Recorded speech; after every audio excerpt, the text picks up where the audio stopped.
Hello दोस्तों, जो 1955 में नागरिकता अधिनियम आया था, उस अधिनियम में जो प्राकृतिकरण से जो प्रावधान किया गया था कि प्राकृतिकरण से किस तरह से आपको नागरिकता मिल सकती है, उसमें एक प्रावधान था कि 11 साल आपको भारत में रहना है।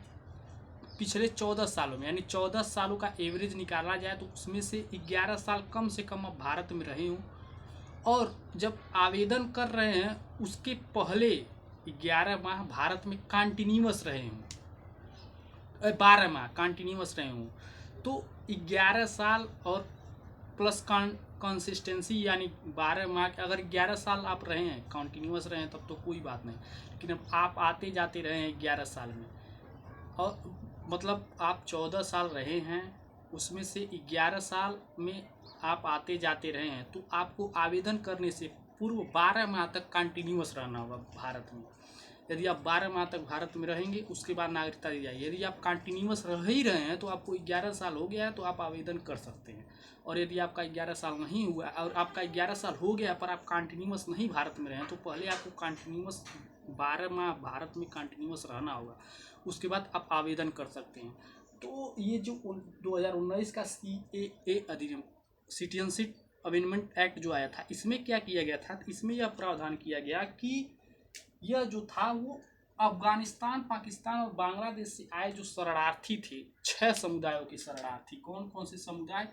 हिंदू, सिख, जैन, बौद्ध, पारसी और ईसाई। इन 6 समुदायों के शरणार्थियों को नागरिकता देने के लिए जो ये प्राकृतिकरण का जो प्रावधान था 1955 में, उसमें बदलाव करके क्या कर दिया गया, जो कि पहले कितना था, तो जो पहले था 11 साल, उसको अब कम करके कितना कर दिया गया, 5 साल। यानी ये 5 साल अगर कंटिन्यूअस भारत में रहे हैं तो ये अब नागरिकता के लिए आवेदन कर सकते हैं, और इनको नागरिक मान लिया गया। और कब से नागरिक माना गया, तो इनको जो नागरिक माना गया है वो 31 दिसंबर 2014 तक यदि भारत में आ चुके हैं, उसके बाद आए हैं तो नहीं, 31 दिसंबर 2014 तक आ गए हैं भारत में, तो उनको भारत की नागरिकता दे दी गई। उन शरणार्थियों को, कौन कौन से? हिंदू, सिख, जैन, बौद्ध, पारसी और ईसाई।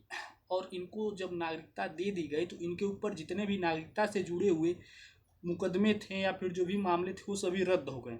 और फिर अब इनके लिए क्या कर दिया गया, इनके लिए जो नागरिकता का प्रावधान था पहले 11 साल था, अब इन 3 देशों के लिए, अफगानिस्तान, पाकिस्तान और बांग्लादेश के, अगर ये छह लोग जो हैं, 6 समुदाय जो हैं, यह अगर नागरिकता के लिए आवेदन करना चाह रहे हैं तो उनको केवल 5 वर्ष भारत में रहना होगा, और भारत की किसी एक भाषा जो 8वीं सूची में है, वो अनुसूची में है, वो आए तो वह आवेदन कर सकते हैं। और ये पहले कितना था, पहले सबके लिए 11 साल था, पर अब यह 5 साल हो गया। और इनको जो है, ये जो शरणार्थी वाला सिस्टम है, इसके तहत इनको मतलब, जैसे क्योंकि ये पाकिस्तान जो है दुश्मन देश माना जाता है, तो यहाँ से आए लोगों को जो अवैध रूप से आते हैं, लगभग उनको मतलब आतंकवाद से जोड़ दिया जाता है। पर इनको जो है, ये जो लोग थे जो अवैध रूप से आए थे, पर इनको अब क्या मान लिया गया, इनको शरणार्थी मान लिया गया, क्योंकि इनका ऐसा मानना था कि ये सभी समुदाय, 6 समुदाय जो हैं, ये यहाँ पे यानी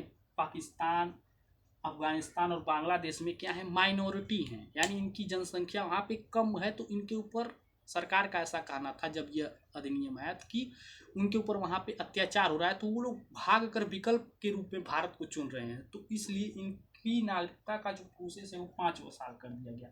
और यह लागू कब से है, तो यह लागू जो है, ये आया तो था 11 दिसंबर 2019 को, पर यह 11 दिसंबर 2019 को पारित किया गया था, और यह लागू हुआ 10 जनवरी 2020 को। 10 जनवरी 2020 से यह लागू है CAA। और यह पड़ोसी देशों के अल्पसंख्यकों को भारत की नागरिकता देने के लिए यह जिम्मेवार है। कौन? 2019 का CAA जो आया था। और इसमें एक प्रावधान यह किया गया कि यदि आपको नागरिकता चाहिए तो आप 5 साल तक भारत में रहें, ठीक है, लेकिन यदि आप जो ये है 11 दिसंबर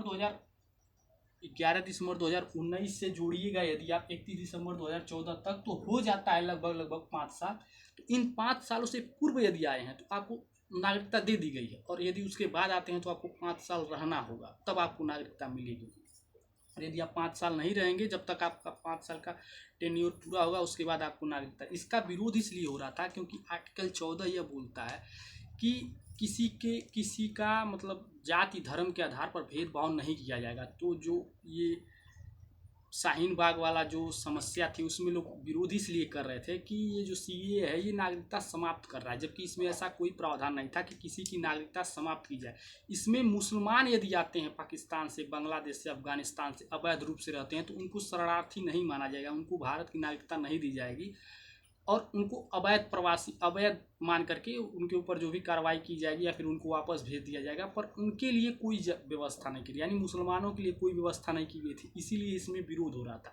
तो भारत सरकार का जो पक्ष था वो ये कह रही थी कि जो अल्पसंख्यक हैं हम उसके लिए कानून ला रहे हैं, क्योंकि वो इन देशों में इनके मतलब मुसलमानों के हिसाब से सरकार बनती है चलती है, इसलिए उनके